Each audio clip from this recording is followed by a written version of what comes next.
Hello learners, मैं गीता आपकी आज की पीआईबी ज्ञान की class for RBI grade B preparation लेके आ गई हूँ।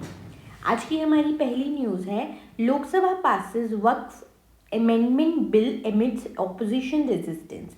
तो आपकी वक्फ अमेंडमेंट बिल जो है एम करता है to streamline the management and administration of Waqf properties in India, ensuring transparency and effective utilisation of these assets.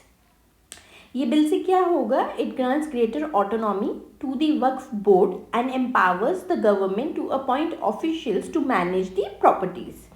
जो आपका ये वक्फ सिस्टम था, ये इंडिया में मुगल ईरा में स्टार्ट हुआ था और इसमें वो सारी प्रॉपर्टीज आती हैं जो डोनेट की गई हैं for religious, educational, charitable purposes govern under the Waqf act of 1995। Next news है आपकी, India backs EV tariff cuts for trade deal with the US. तो इंडिया ने एग्री किया है कि वो अपने टैरिफ्स को रिड्यूस करेगा on electric vehicles in exchange for trade agreement with US despite strong opposition from domestic automakers. तो क्या होगा, क्यों ऑटोमेकर्स इसको अपोज कर रहे हैं? क्योंकि अगर वो टैरिफ्स रिड्यूस कर देंगे तो जो फॉरेन से जो भी हमारे पास चीज़ें आती हैं बाहर की कंट्रीज से, उन पे टैक्स कम होने से वो सस्ते दामों में आगे कंज्यूमर तक मिलेगी, जिससे क्या होता है, डोमेस्टिक मेकर्स की जो चीज़ें होती हैं उनकी बिक्री कम होती है। The decision aligns with India's broader strategy to reduce carbon emissions and promote the adoption of cleaner energy technologies. तो इंडिया ने ये डिसीजन जो है अपने एनवायरनमेंट को, कार्बन एमिशंस को ध्यान में रखते हुए दिया है। हमें पता है कि हम लोगों ने कमिटमेंट्स ली हुई हैं कुछ इंटरनेशनल लेवल पे, वो सारी कमिटमेंट्स पूरी करने के लिए हमें करते हैं। मुझे वो कमिटमेंट ज़रूर आप लोग कमेंट बॉक्स में बताइए, मैंने पिछली क्लासेस में आपसे शेयर भी की है। The concept of tariffs in international trade refers to taxes imposed on imported goods affecting the cost and competitiveness of foreign products in domestic markets. So ये वही बात है जो मैंने अभी आपको पहले बताई थी। नेक्स्ट न्यूज़ है आज की, Poonam Gupta appointed as deputy governor of Reserve Bank of India.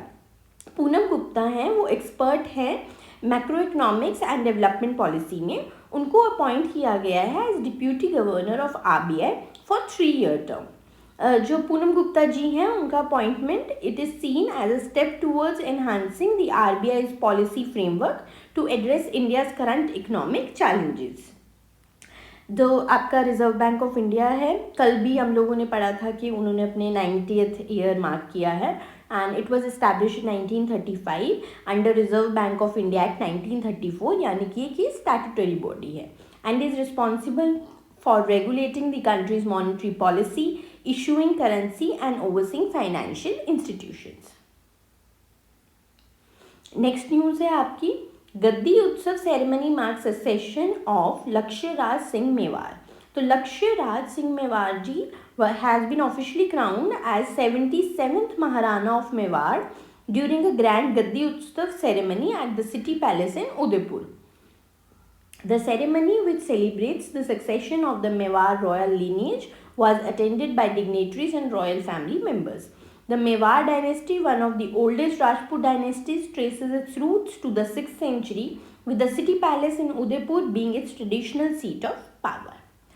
हमारा बैंकर्स यूनिवर्सिटी का बिगनर टू बैंकर कोर्स लेना मत भूलिए, लिमिटेड सीट्स रह गई हैं। इसमें आपका फ़ेज़ 1, फ़ेज़ 2 इंटरव्यू सारी कवरेज होती है। आपको डिस्क्रिप्टिव मॉक्स मिलते हैं जिस पे आपको एक्सपर्ट का फीडबैक मिलेगा और ये एक्सपर्ट्स आपके एक्स बैंकर्स या एक्स आरबीआई मैनेजर्स रह चुके हैं। Plus you get all previous year questions. तो जल्दी से लीजिए, आप बेसिक से लेके एडवांस तक की पूरी प्रिपरेशन एक ही जगह पे कर सकते हैं फॉर योर आरबीआई 2025 एंड 2026। इसको ज्वाइन करने का लिंक हमने आपको डिस्क्रिप्शन बॉक्स और कमेंट बॉक्स में प्रोवाइड कर दिया है। चलिए, आज की क्लास यहीं पर ख़त्म होती है। मैं आपसे कल मिलूँगी। Bye bye.